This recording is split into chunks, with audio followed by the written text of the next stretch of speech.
নমস্কার, দেখছেন talk to Bangla. আমি অভিষেক রয়েছে আপনাদের সাথে। এই মুহূর্তে যে খবর নিয়ে উপস্থিত হয়েছি, নরেন্দ্র মোদী এই মুহূর্তে কিন্তু বেশ খানিকটা বেকায়দায়। তার কারণ বহু সংখ্যায় তার কাছে এমপি নেই, অর্থাৎ সংখ্যা গরিষ্ঠতা তার কাছে নেই, এবং সেটা কোথাও গিয়ে বারংবার কিন্তু বুঝিয়ে দিচ্ছেন বিজেপির যারা আরএসএস পন্থী মানুষজন রয়েছেন এবং নেতা নেতৃত্বরা রয়েছেন। এর আগেই আপনাদেরকে জানিয়েছিলাম যে উপরাষ্ট্রপতি নির্বাচনের সময় বসুন্ধরা রাজে তিনি তার 20 জন সাংসদকে নিয়ে রীতিমতন বেঁকে বসেছিলেন, এবং সেই সময় খবরও রটেছিল যে মহিলা সর্বভারতীয় সভাপতি আনতে চলেছে ভারতীয় জনতা পার্টি, এমন একটা কথা রটানো হয়েছিল কিংবা রটে গেছিল।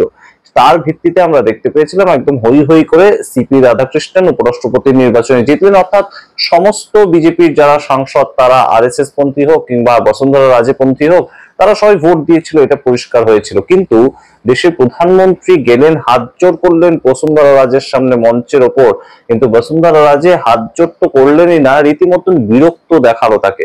যে ভিডিও আপনারা দেখতে পাচ্ছেন গতকালকের ভিডিও, এবং রাজস্থানে সেই সময় গিয়েছিলেন দেশের প্রধানমন্ত্রী নরেন্দ্র মোদী, এবং স্টেজের উপর যে ঘটনাটা ঘটলো, বসুন্ধরা রাজে রাজস্থানের অন্যতম একজন গুরুত্বপূর্ণ নেত্রী, তিনি এই মুহূর্তে বিরক্তি প্রকাশ করলেন মঞ্চের উপর দাঁড়িয়ে দেশের প্রধানমন্ত্রীর ওপর।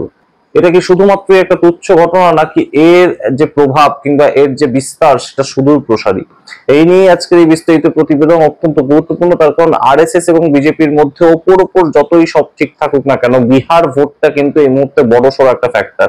এবং তার মধ্যেই আপনাদের জানিয়ে রাখি, বিহারে বিজেপির 4 বারের এমএলএ 2005 সাল, 2010 সাল, 2015 সাল, 2020 সাল 4 বারের এমএলএ তিনি সরাসরি চলে গিয়েছেন আরজেডিতে, এরকম খবর উঠে আসছে। এবং তার সঙ্গে প্রাক্তন মন্ত্রী তিনিও চলে গিয়েছেন আরজেডিতে। তার কারণ তারা শপথ নিয়েছেন যে তারা একদম লালু প্রসাদ যাদবের যে ছেলে তেজস্বী যাদব, তাকে মুখ্যমন্ত্রী তৈরি করবেন।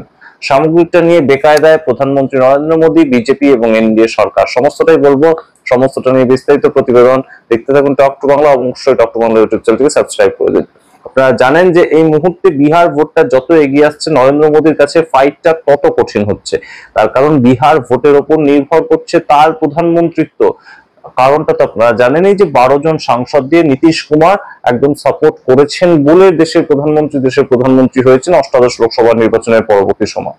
এবং সেটা কিন্তু প্রতি মুহূর্তে তার যারা সতীর্থ, তার যারা কোয়ালিশন পার্টির থেকে, তারা মনে করিয়ে দিচ্ছেন নীতিশ কুমার কখনো নিজের ইচ্ছে মতো নিজে যে কোনো জায়গায় একদম যে প্রার্থী ঘোষণা সেটা শুরু করে দিয়েছেন। অশোক চৌধুরী তিনি শুরু করে দিয়েছেন তার মতন করে।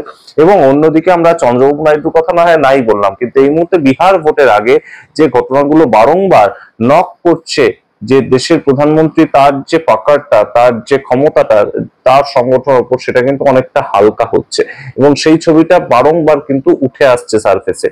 একদম মঞ্চের উপর আমরা যে ছবিটা দেখালাম আপনাদের বা দেখাচ্ছি, একদম সরাসরি বসুন্ধরা রাজে তার সামনে গেলেন দেশের প্রধানমন্ত্রী, এবং যেটা এক্ষুনি ভাইরাল হয়েছে সারা দেশ জুড়ে। এবং যে প্রশ্নটা উঠছে যে বসুন্ধরা রাজে তিনি কি আর পাত্তা দিচ্ছে না দেশের প্রধানমন্ত্রী নরেন্দ্র মোদীকে, এই প্রশ্ন উঠতে বাধ্য। তার কারণ কয়েকদিন আগে আপনাদেরকে জানিয়েছিলাম যে 20 মিনিট ব্যাপী একটা বৈঠক করেছেন বসুন্ধরা রাজে মোহন ভাগবতের সঙ্গে, অর্থাৎ আরএসএস প্রধান মোহন ভাগবতের সঙ্গে একটা বৈঠক করেছেন বসুন্ধরা রাজে। এবং তারপর থেকেই তার রীতি মতন কিন্তু বিভিন্ন কার্যকলাপ সেগুলো কিন্তু অবশ্যই উঠে আসছিল খবরের শিরোনামে। এতদিন পর্যন্ত তিনি তার ঘনিষ্ঠ মহলের মধ্যে বিভিন্ন ধরনের তার যে অসন্তোষ সেটা প্রকাশ করছিলেন, কিন্তু এই মুহূর্তে যেটা ঘটনা ঘটালেন, তিনি দেশের প্রধানমন্ত্রী হাত জোর করলেন, কিন্তু তিনি হাত জোর করে প্রত্যুত্তর দিলেন। আপনাদের মনে থাকবে এই একই ঘটনা ঘটিয়েছিলেন আরেকজন ব্যক্তি, তিনিও কিন্তু আরএসএস লবির অত্যন্ত গুরুত্বপূর্ণ একজন মানুষ, তার নাম নীতিন গাডকারি।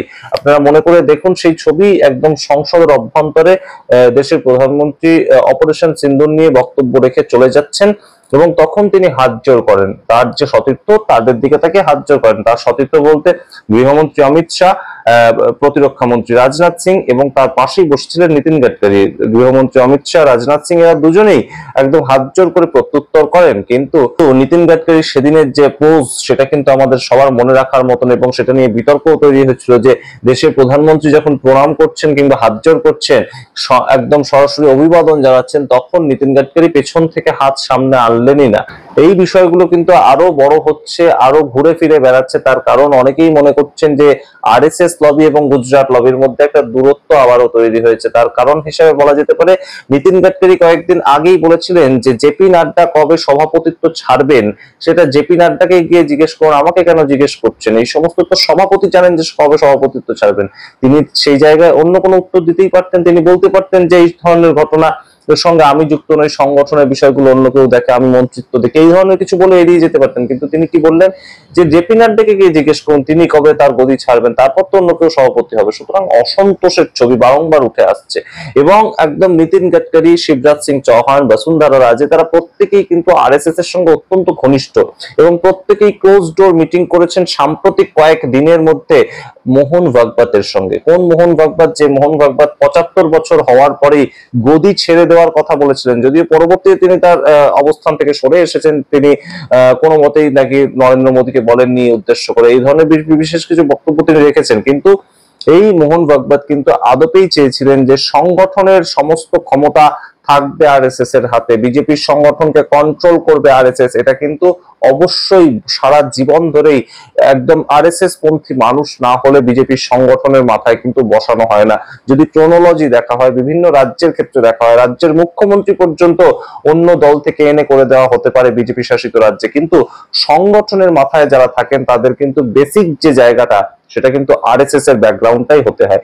সেই পদ্ধতিতেই চলতে চেয়েছিলেন মোহন ভাগবত, কিন্তু কোনো মতেই কিন্তু এই মুহূর্তে তাদের সঙ্গে ম্যাচ হচ্ছে না মোদী এবং অমিত শাহ। এবং মোদী এবং অমিত শাহ কিন্তু একটার পর একটা বলা যেতে পারে অগ্নি পরীক্ষা দিতে হচ্ছে। ঠিক যেমন ভাবে উপরাষ্ট্রপতি নির্বাচনটা ছিল একটা অগ্নি পরীক্ষা, সেটায় তারা উত্তীর্ণ হয়েছেন বিভিন্ন বিভিন্ন কলকবজা নেড়ে, বিভিন্ন এজেন্সি সূত্র ধরে, বিভিন্ন মিটিং করে, বিভিন্ন ভাবে শরিক দলদের সন্তুষ্ট করে তারা উত্তীর্ণ হয়েছেন শেষ পর্যন্ত। এর পরবর্তীতে আসছে বিহার ভোট, এবং বিহার ভোটটা কিন্তু কঠিন থেকে কঠিনতর হচ্ছে এবং নরেন্দ্র মোদী এবং অমিত শাহ ভয় পাচ্ছেন সেটা কিন্তু অবশ্যই এই মুহূর্তে স্পষ্ট হয়ে গিয়েছে, যখন নরেন্দ্র মোদী 10,000 টাকা করে 75 লক্ষ মানুষের মধ্যে একদম বিলিয়ে দিয়েছেন। অর্থাৎ মহিলাদের মধ্যে 7,500 কোটি টাকার প্রকল্প প্রতি মাসে তিনি ঘোষণা করেছেন। এটা ভয় না পেলে আর অন্য কি? কারণ নরেন্দ্র মোদী তো একদম বিহারের সঙ্গে একতাবদ্ধভাবে গত 11 বছর ধরে আছেন। গত 11 বছর 3খানা ভোট হয়েছে, কিন্তু কখনো তো এরকম দেখা যায়নি। বিধানসভা ভোটের আগে 10,000 টাকা করে একদম নরেন্দ্র মোদী পাঠিয়ে দিচ্ছেন মহিলাদের অ্যাকাউন্টে, সেরকম তো দেখা যায়নি। তাহলে এখন কেন দেখা যাচ্ছে এই ছবিগুলো? তার কারণ নরেন্দ্র মোদী কিন্তু উপলব্ধি করতে পারছেন বিহারের মানুষের মধ্যে সচেতনতা বৃদ্ধি হয়েছে, এবং সেটা বৃদ্ধি হয়েছে ভোট চোর গদ্দি চোর এই স্লোগানের মাধ্যমে। এবং সেটার প্রতিফলন শুধুমাত্র যে বিরোধীরা তাদের যে কার্যকলাপ সেটার মাধ্যমে দেখাচ্ছে তা কিন্তু নয়। একদম নিজের পার্টির অভ্যন্তরে বসুন্ধরা রাজে, যিনি রাজস্থানের অন্যতম একজন গুরুত্বপূর্ণ কাণ্ডারি বিজেপির পক্ষ থেকে, যাকে সর্বভারতীয় সভাপতি করার একটা কথা হয়েছিল, তাকে কিন্তু কোনো মতেই এই মুহূর্তে আর সর্বভারতীয় সভাপতি করা হচ্ছে না। তেমনই কিন্তু একটা শিলমোহর পড়ে গিয়েছে। তার কারণ গুজরাট লবি তারা চায় না, গুজরাট লবি চায় না কোনো সংগঠনের সম্পূর্ণ দায়িত্বটা বসুন্ধরা রাজে কিংবা কোনো মহিলার উপর কিংবা মহিলা নেত্রীর উপর দেওয়া হোক, তেমনই কিন্তু একটা খবর সূত্র মারফত। এবং তার সঙ্গে যেটা গুরুত্বপূর্ণ, আরএসএস লবি কিন্তু এই মুহূর্তে চাইছে সঞ্জয় যোশীকে আবার তুলে আনতে। সঞ্জয় যোশীকে যদি তুলে আনতে পারে তাহলে কিন্তু অবশ্যই মোদী জমানার যে শেষ সেটা কিন্তু আর বলে দেওয়ার অপেক্ষা রাখে না। তার কারণ পুরো বিপরীত মেরুর দুইজন মানুষ, এবং তাদের কে কিন্তু একতাবদ্ধ ভাবে রাখা যায় না। জেপি নাড্ডা কিংবা রাজনাথ সিং, তাদেরকে যেমন নরেন্দ্র মোদীর সঙ্গে রাখা যায় এক জায়গায়, কিন্তু সঞ্জয় যোশী বা বসুন্ধরা রাজে তাদেরকে কিন্তু রাখা যায় না। সুতরাং একজন ডিপ্লোম্যাটিক মানুষ আনতে হবে। এই মুহূর্তে অবশ্যই রাজ্য সভাপতি সমস্ত জায়গারই ঠিক হয়ে গিয়েছে বিজেপির সমস্ত রাজ্যের ক্ষেত্রে। এখন দেশের সর্বভারতীয় সভাপতি তাকে ঠিক করার পালা। কিন্তু যা খবর উঠে আসছে বিহার ভোট পর্যন্ত, এখনো পর্যন্ত কিন্তু নরেন্দ্র মোদী অমিত শাহ চাইছেন জেপি নাড্ডাই তার দায়িত্ব সামলান। আপনারা কি মনে করেন সামগ্রিক প্রতিবেদনের ভিত্তিতে এটা কতটা গুরুত্বপূর্ণ? বসুন্ধরা রাজ্যে স্টেজের মধ্যে দেশের প্রধানমন্ত্রীকে অভিবাদন জানানো তো দূরের কথা, প্রধানমন্ত্রী অভিবাদন জানাচ্ছেন, সেখানে তিনি পাল্টা তাকে দিচ্ছেন না কোনো সম্মান কিংবা একদম গুরুত্বই দিচ্ছেন না, তেমন একটা প্রেক্ষাপট তৈরি হলো। এটা কতটা প্রভাব ফেলতে পারে বিজেপির আভ্যন্তরীণ যে রাজনীতি সেই ক্ষেত্রে? আপনারা কমেন্ট বক্সে কমেন্ট করুন। দেখার অপেক্ষায় রইলাম। দেখতে থাকুন টক টু বাংলা। অবশ্যই টক টু বাংলা ইউটিউব চ্যানেলকে সাবস্ক্রাইব করে দিন এবং অবশ্যই শেয়ার করুন টক টু বাংলা ইউটিউব চ্যানেলটিকে আপনাদের ফ্রেন্ডস সার্কেলে। ধন্যবাদ।